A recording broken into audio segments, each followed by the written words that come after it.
Hello, I'm Mike Solomon, sitting in for Armin Budish. Welcome to Golden Opportunities. Today, the Supreme Court has had its say and the Affordable Care Act is here to stay. We'll review the benefits headed your way. Is your frown getting you down? We'll give you new reasons to smile. Then we'll tour a local museum that gives added oompah to our passion for polka. Plus, it's the #1 killer of women. We'll get to the heart of this alarming statistic. And we're not being mean or vindictive, but you may be better off when your ex-spouse dies. It's time to get going, so pull up a chair and join us at our kitchen table for Golden Opportunities.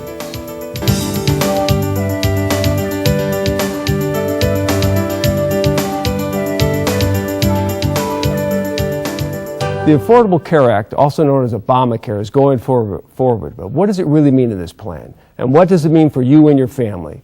Greg Young from Medical Mutual of Ohio is here to prescribe its provisions. Greg is the manager of the Government Relations Department. Greg, hello. How you doing? Great, Mike. Thanks. Greg, the Affordable Care Act went through a lot of ramifications. Went through Congress, the President approved it, then the Supreme Court okayed it. Now it's ready to go. Give me an idea. What does this individual mandate mean? Well, obviously, the individual mandate's a very important part of the Affordable Care Act. One of the main goals of the Affordable Care Act, Mike, is to increase those who are insured. So the individual mandate requires anybody who doesn't have insurance by January 1st, 2014 to have that insurance. If they don't, they run into a fee or a penalty. And there are also means of helping them get that insurance through subsidies. So if they can't afford the insurance, who subsidizes? Where do they get the money the subsidies would come through the exchange. If people are eligible being defined as 400% of federal poverty level going down, those people are eligible for subsidies.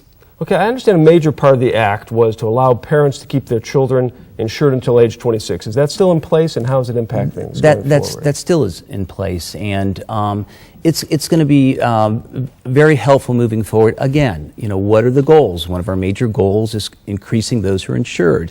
Oftentimes, people in that situation can't afford coverage. This certainly helps.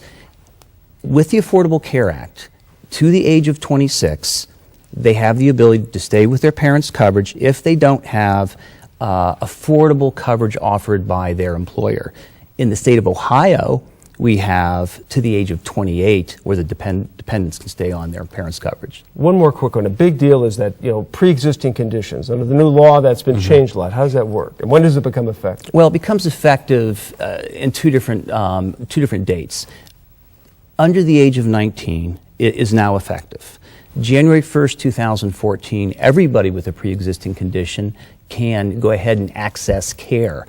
And the goal is to make that care affordable. So really, someone who comes in has a couple conditions that would make it very expensive to cover. Now they're able to buy that coverage essentially at the same rate that someone their age in their area without those conditions could purchase it at. And what about well care? How does that impact it? Well, again, prevention and well care is very important. The goal is increasing enrollment, trying to reduce costs. When you look at the prevention, what we've done in the Affordable Care Act is identified high-value services. And then we're saying to the patients, hey, we want you to access these.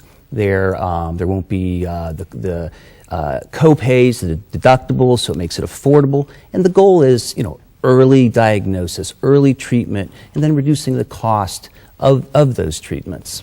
Well, that's a lot to cover when it comes to the Affordable Care Act. And while we can't wait and we can't afford any more time today, in a few weeks we'll have a close look at what the law specifically impacts and how it impacts seniors.